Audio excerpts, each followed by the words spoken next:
ao nosso presidente da República, Luiz Inácio Lula da Silva, agradecer a presença do nosso vice-presidente da República e ministro de Estado, Geraldo Alckmin. Presidente. Bem, primeiro, eu quero agradecer a todos os governadores, às governadoras, aos prefeitos, aos ministros da Suprema Corte, ao nosso Procurador-Geral da República, aos líderes do governo no Senado, aos ministros do meu governo que estão aqui, os meus agradecimentos pela presença de vocês. Eu não sei se algum de vocês tem lembrança de qual foi a última reunião que se juntou 27 governadores de Estado aqui em Brasília, numa reunião com o presidente da República. Eu sou capaz de desafiar e ninguém vai lembrar. Porque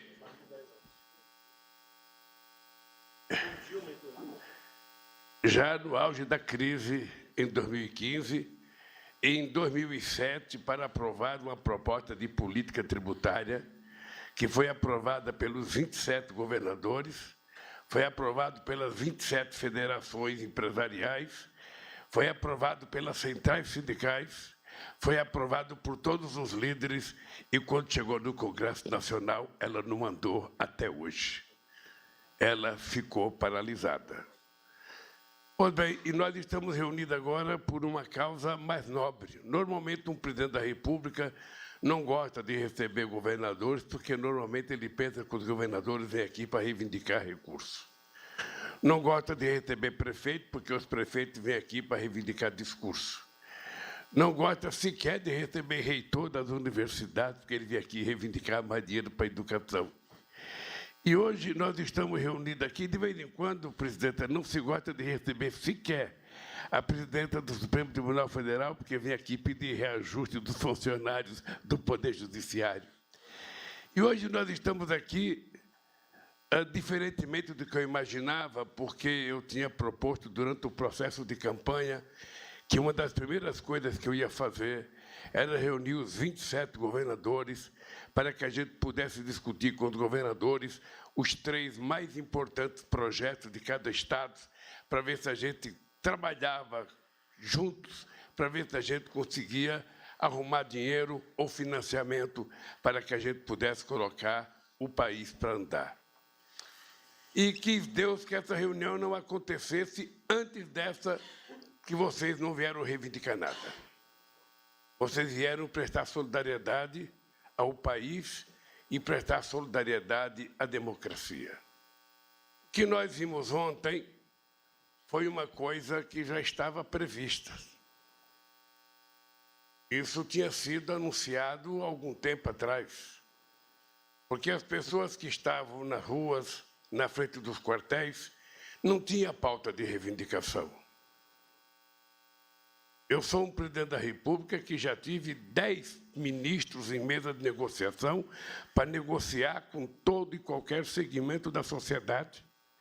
Nunca houve nenhum problema de negociação. Mas essa gente não tem pauta de negociação.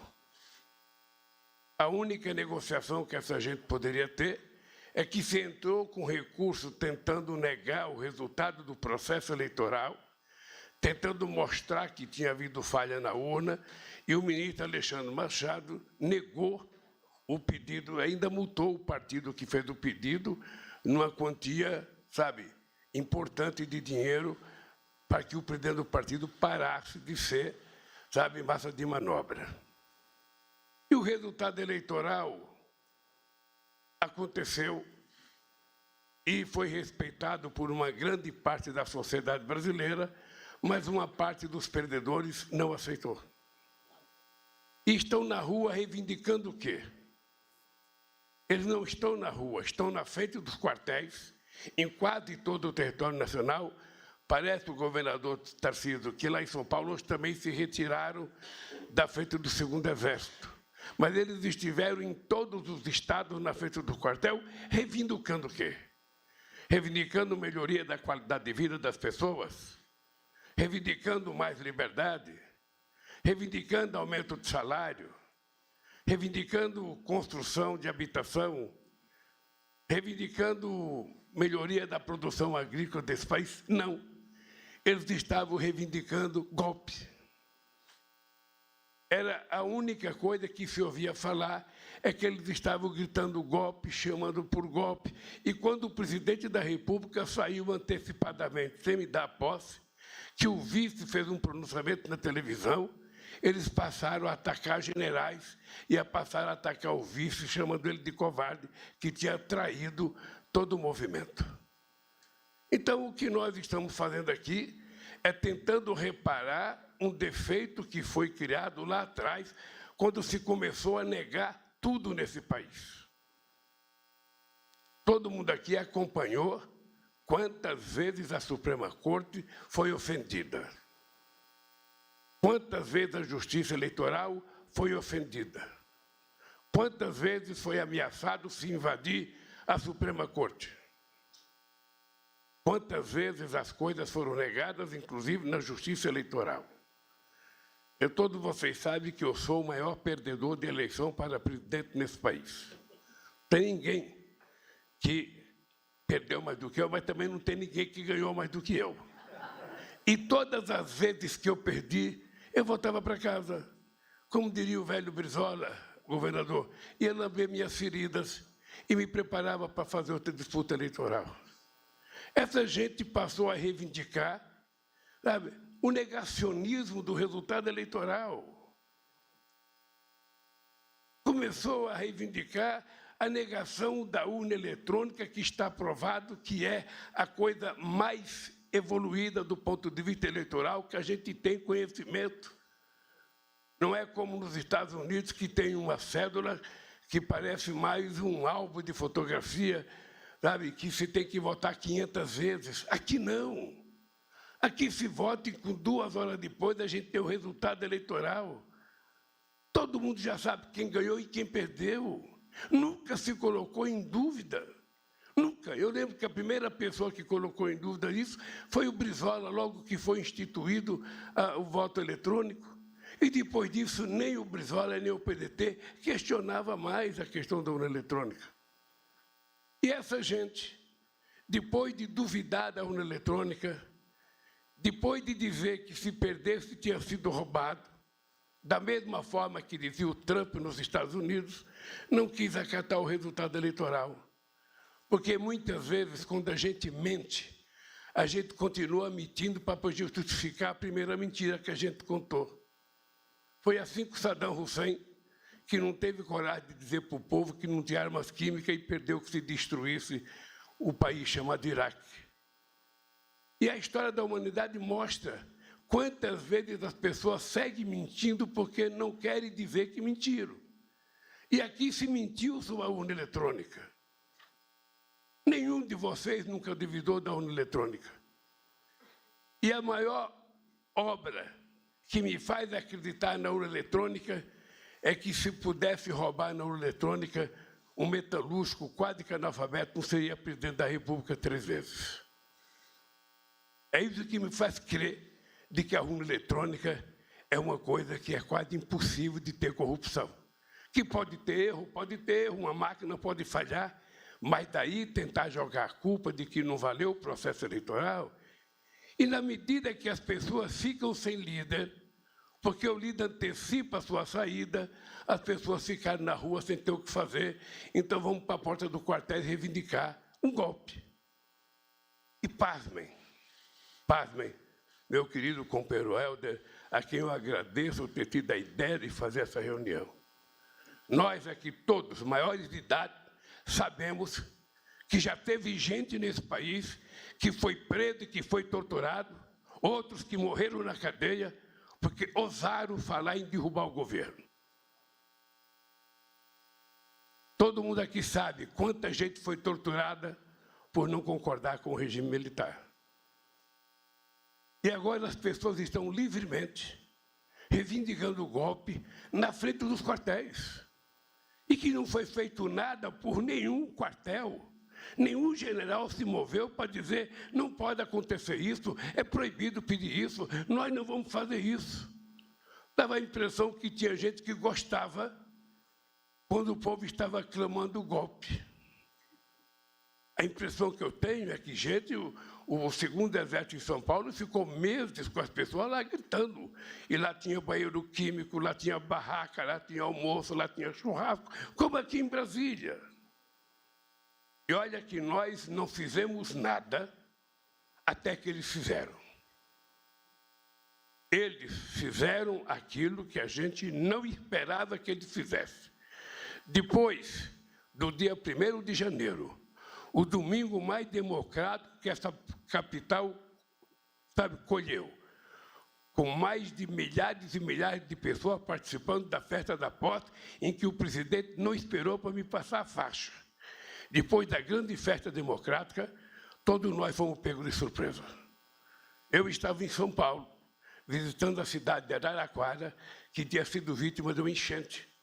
Aliás, Tarcísio, encontrei o teu secretário da Defesa Civil, e estava trabalhando lá para tentar reparar o prejuízo, que Araraquara teve. Eu espero que você coloque um pouco de dinheiro, a gente coloca um pouco de dinheiro, e o próprio Edinho coloca um pouco para a gente tentar recuperar Araraquara.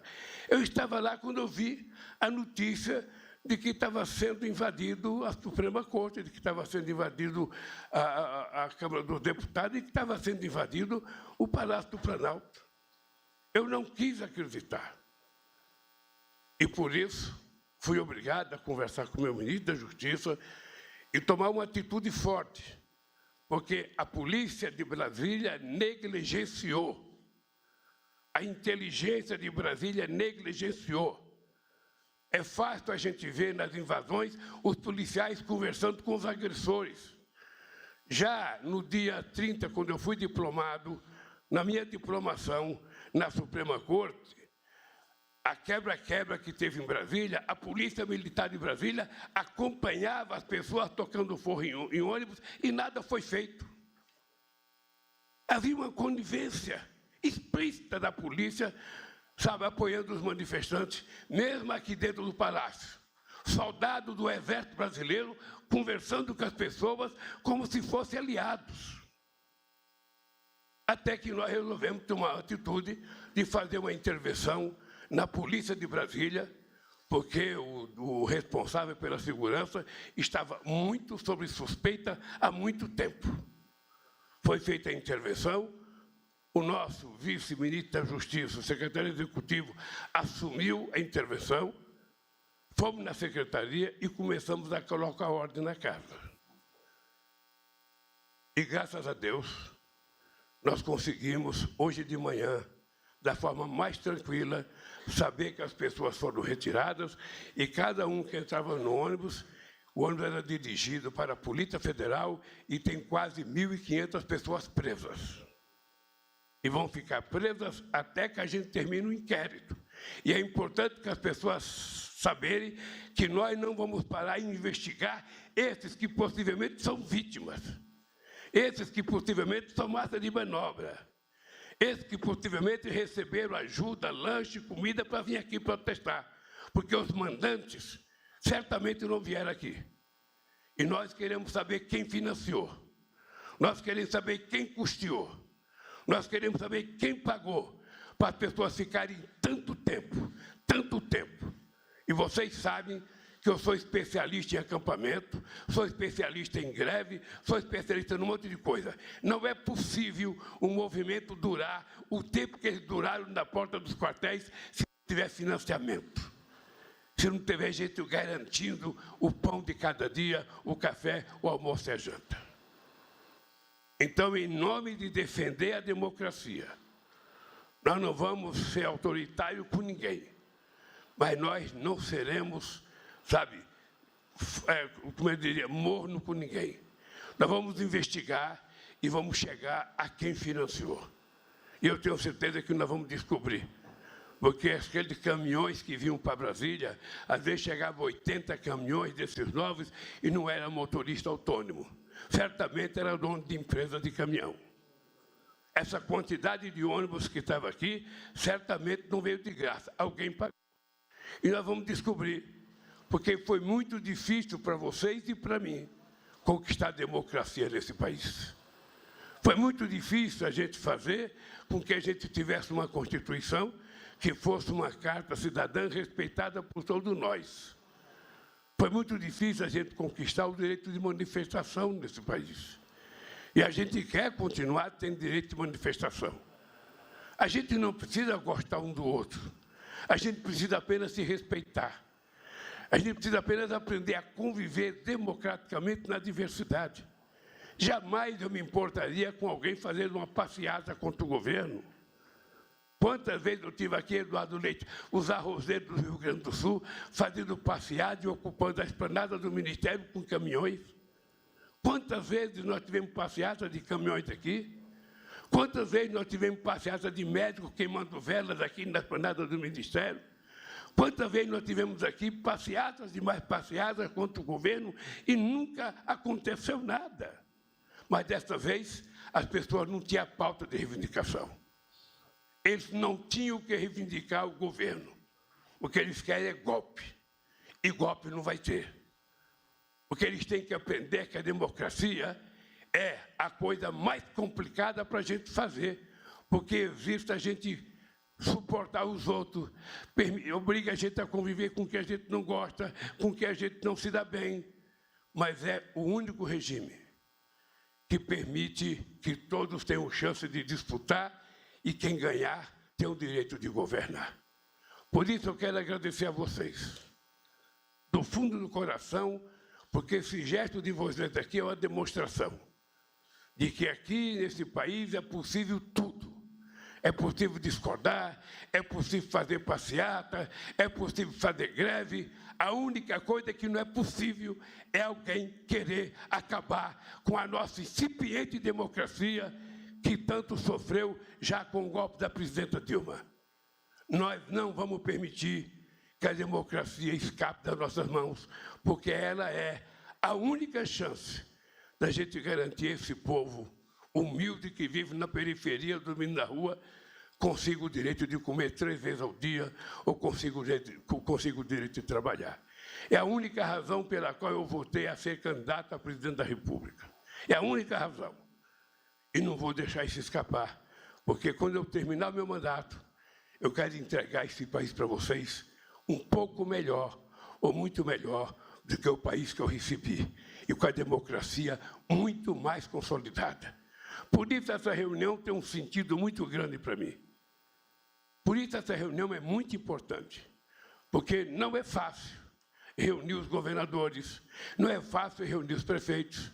E eu quero, depois o Rui vai falar um pouquinho, eu quero o dia 27 fazer uma reunião com todos os governadores para a gente discutir os interesses do povo de cada estado. E eu não quero saber de que partido é o governador. A única coisa que me interessa é saber que ele foi eleito. E se ele foi eleito, eu tenho que respeitar ele da mesma forma que eu quero que ele me respeite porque eu fui eleito. É isso que voga para mim. Por isso, companheiros e companheiras, eu estou vendo que as mulheres ainda estão em minoria no mundo dos governadores, porque só temos 3 aqui, haverá um dia que terá meia, um pouco mais de mulheres. Eu quero agradecer a vocês e dizer que, se Deus quiser, esse ano ainda vocês vão me ver visitando o estado de vocês. E quero dizer a todos vocês, vocês só não me atendem se não quiserem, porque em cada estado que eu chegar, eu vou procurar o governador para ir no gabinete dele, ver se ele vai me oferecer um cafezinho, porque eu quero tratar todo mundo da forma mais democrática e mais respeitada que um político tem que tratar o outro. Obrigado pela presença de vocês, e eu convido vocês agora para ir a pé até a Suprema Corte para fazer uma visita e nossa solidariedade à nossa presidenta Rosa Weber e ao nosso ministro da Suprema Corte. Muito obrigado.